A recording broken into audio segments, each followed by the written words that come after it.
Assalamualaikum warahmatullahi wabarakatuh.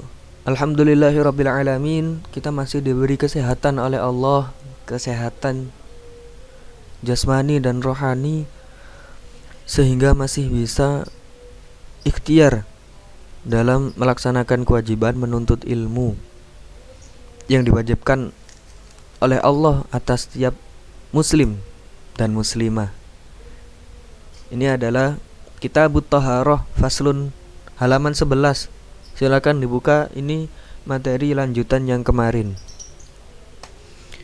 Saya bacakan Faslun wa furudul wudu'i sittatu asya'a. An-niyatu inda ghaslil wajhi wa ghaslul wajhi wa ghaslul yadaini ilal mirfaqaini wa mashu ba'dir ra'si wa ghuslu rijlaini ilal ka'baini wa tartib dzakarnahu. Fardunya wudu ada 6 perkara. Yang pertama yakni niat yang dilakukan bersamaan saat membasuh wajah. Jadi bukan sebelumnya, bukan setelahnya, tapi bersamaan saat membasuh wajah niatnya. Terus membasuh seluruh wajah. Membasuh seluruh wajah ini merupakan fardu wudu yang kedua. Batas panjang wajah adalah mulai dari, kalau atas dari tumbuhnya rambut kepala sampai bawah 2 rahang, bawahnya 2 rahang, pangkal leher.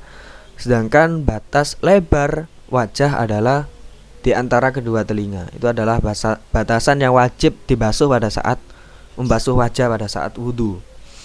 Setelah itu yaitu membasuh kedua tangan hingga kedua siku, dan membasuh perkara yang berada di kedua tangan itu. Misal ada bulu yang tebal, harus digosok sampai bagaimana air ini bisa tembus ke kulit. Setelah itu mengusap sebagian kepala atau rambut yang masih berada di batas kepala.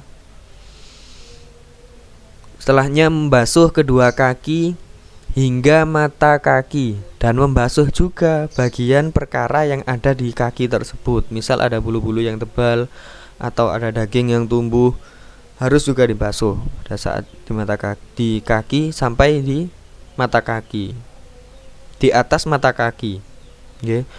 Setelah itu tertib di dalam pelaksanaan wudu sesuai dengan cara yang telah dijelaskan di dalam urutan-urutan fardu. Tidak boleh fardu yang lain mendahului dan fardu yang lain mengakhiri.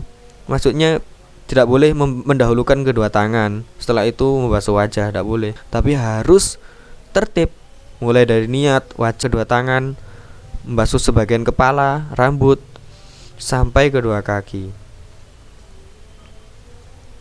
Setelah itu lanjutannya wasasya'a at-tasmiyatu wa ghaslul kaffaini qabla idkhaliha al-ina'a wal madmatatu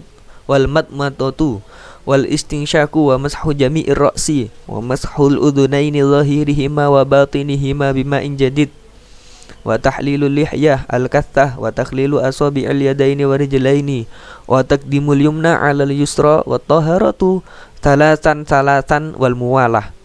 Nih, kesunahan wudu itu adalah 10 perkara. Yang pertama yakni membaca Bismillahirrahmanirrahim di awal pelaksanaan wudu. Dan apabila lupa pada awal, maka kesunahan ini masih terdapat di tengah-tengah wudu. Tapi kalau akhir wudu baru membaca bismillah, tidak mendapatkan kesunahan wudu. Setelah itu telapak tangan hingga pergelangan tangan sebelum memasukkannya ke bakir. Apabila tidak membasuh kedua tangan, maka hukumnya adalah membasuh kedua telapak tangan. Apabila tidak membasuh kedua telapak tangan, hukumnya adalah makruh karena dikhawatirkan ada najis di tangan tersebut, maksiat. Setelah itu berkumur setelah membasuh kedua telapak tangan. Berkumur memasukkan air ke dalam mulut, setelah itu menyemprotkannya.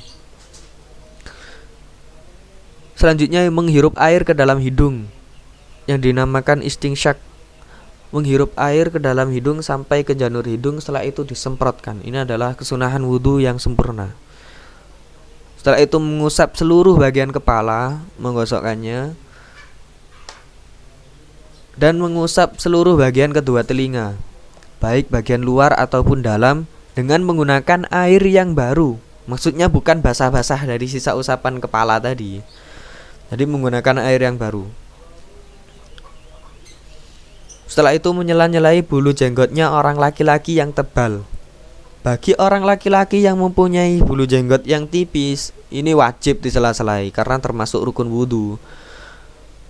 Termasuk masih daerah wajah yang wajib dibasuh. Tapi kalau tebal, apabila tidak disela-selai tidak apa-apa. Tapi kalau disela-selai maka menjadi sunnah.